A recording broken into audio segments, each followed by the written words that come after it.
Stormgate just launched out of early access and it couldn't even hit 1000 players. Can it survive? I highly doubt that. It's not even in a 1.0 finished state, which is another rather controversial thing they did. They did a lot of controversial things.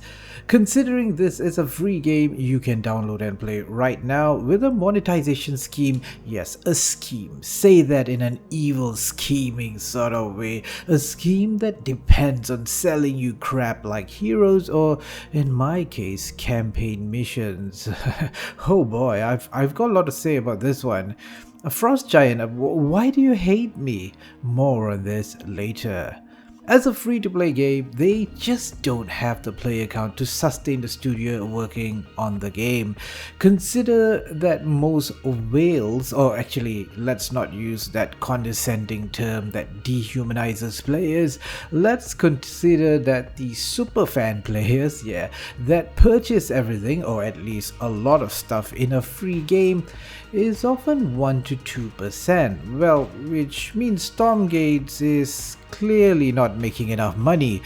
So the business model doesn't look good for the game. What about the game itself? Well, I played the single player campaign, a campaign I was eagerly looking forward to. I thought this was going to be when Stormgate finally turns around and reveals itself to be a glorious return to RTS heaven. Now, before I get to that though, just a bit of context for you. I'm not a pro RTS player. I play lots and lots of strategy games, so I don't get too much into the weeds of a game. So I can't answer questions like, are the different factions balanced or any units OP? Not too much into the competitive side of things. But what I can say is, for what it's worth, I did have some fun in the single player campaign. The Ashes of Earth campaign, at least for the price they are charging for you right now, it seems worth it, but not what I paid for, which is a horrible con. Terrible value for money what I had to pay. At launch, they offered a Stormgate Basic Edition, which looked like it was the base game plus the Ashes of Earth campaign for about $20 something around there, but it was just 3 missions, not the whole campaign. It was not made super clear how to purchase the entire campaign at launch. It was a bit of a disaster, honestly. Oh, and I got the hero Amara. Yeah, thanks, but no thanks. So now, when I head on over to Stormgate's store page, you can unlock the whole campaign for a lot less than that, and the basic edition actually is no longer for sale. Yeah, even Frost Giant realized it's a crappy value for money. Refund was out of the question for me since I've played quite a bit of the game by now. And yes, I spent more money to unlock the next 2 chapters. Wow, thanks Stormgate for literally nickel and diming me. Okay, but still, I want to give them a fair shake. A lot's been said about the art style, the graphics of Stormgate, and while Frost Giant Studios has redesigned the factions and characters, if you compare the original Amara, which looks like a poor Fisher-Price toy, with the new model, you can see an improvement for sure. But friends I talked to that may not have had as much exposure to Stormgate, the graphics were a pretty big turnoff. The look of the game set the first impression, and the first impression people got wasn't good. Compared with like contemporary RTS titles today, Stormgate is still way behind when it comes to its art style and visual presentation.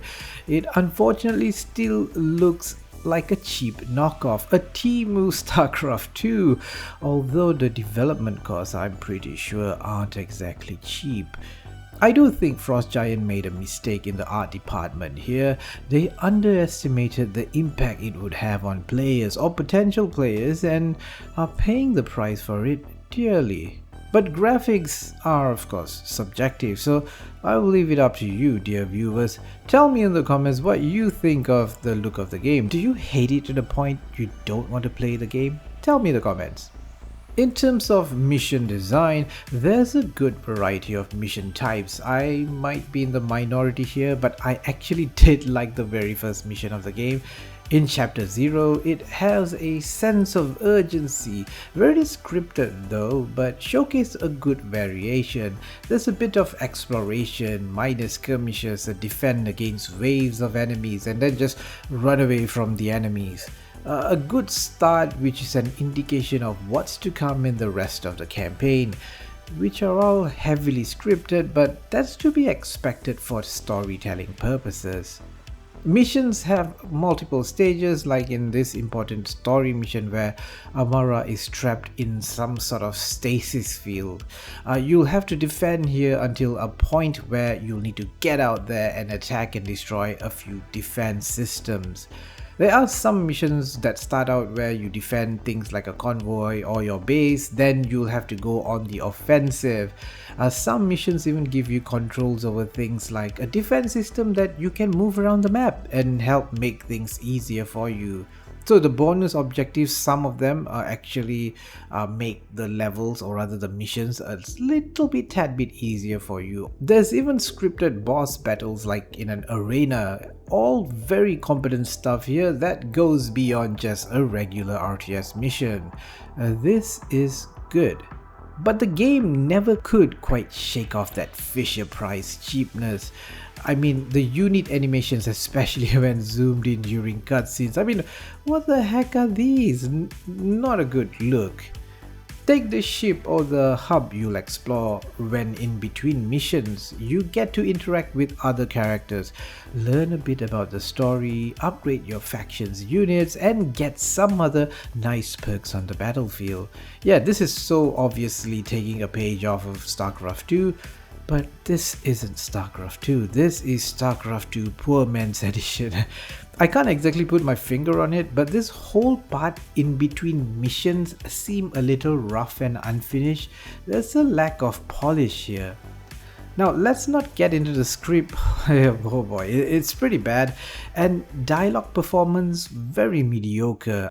Hey Amara, I heard the news. First my stone got taken away and now the mission's delayed. I think some of the characters sound good, but it does seem like Frost Giant wasn't able to get the best out of the voice actors. A bit of a wasted opportunity really.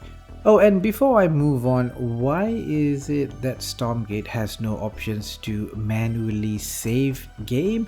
I mean, every RTS games allows you to save anytime in a single player mission.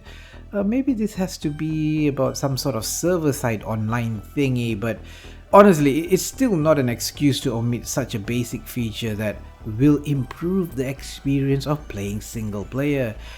They didn't think this was important. The story in Stormgate is your typical sci-fi demons have invaded Earth, and for more emotional resonance, you have the main character in your campaign, Amara, who lost her father, who was a scientist at the lab that opened a portal that unleashed this hellish demonic faction. Many years later, she seems like she's moved on from that. And there's some sort of ancient evil weapon that they need to find, some betrayal and whatnot. You've heard similar narratives before in other games, here and there. I really wanted to care about the story. I went through all the dialogue options in that in-between missions hub area, but really I simply couldn't. Perhaps it's partly the poor scripts, maybe, but in general it comes across as being too cliche, and perhaps, you know, with the bad writing and stuff, it's taking itself way too seriously. I mean, sure, they aren't gunning to win any awards for the story in Stormgate. The only thing that kept me playing was the missions, which were a lot better than the story it was trying to tell. I think one of the biggest misses of Stormgate was their insistence on focusing on 1v1 multiplayer from the beginning of early access, because the co-op missions that we have right now in the game are actually damn fun. Currently available as an unfinished test version, and yeah, perhaps a bit unbalanced in terms of the missions it gives you. Some are incredibly hard and some others are a lot easier, but the idea of these co-op missions, much smaller affairs, tighter and quick but random missions, these are good fun. Perhaps co-op makes even the worst games quite okay, playing with friends and such, but no, I really think they are onto something here. Now, despite what I think are positives for the game, they have listened to feedback a bit and tried to add in more elements to the game. Tim Morton, the co-founder of Frost Giant Studios, across his social media posts have admitted things are looking tough for the studio and for Stormgate. I think it's clear that he is set to find, or at least he's looking to find, new partnership for his studio to get new funding so that the studio can continue to improve Stormgate.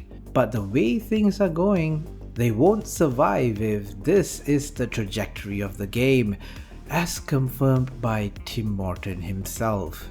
But the question remains, will they pivot to a new project or stick to things with Stormgate, which they said countless times that they're going to be continuing to support this game and improve this game.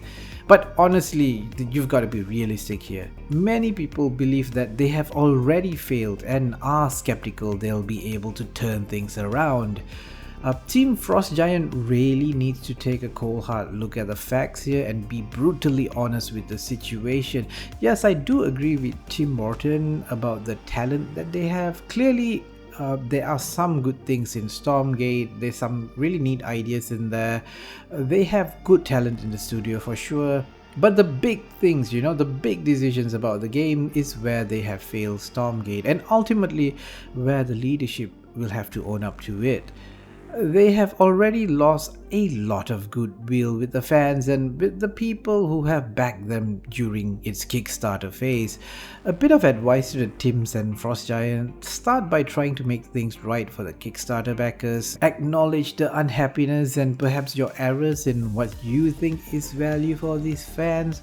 Do the right thing. That would be step number one in taking Stormgate out of the storm of uncertainty. Anyway, tell me what you think of Stormgate. Have you played it? Any good things you liked about it? What do you think is holding the game back? By the way, if you want to learn more about an RTS game that is an absolute classic, chef's kiss, as well as a less than stellar sequel of the series, watch this video I did on Warhammer 40,000 Dawn of War. Thanks for watching and farewell, noble friends!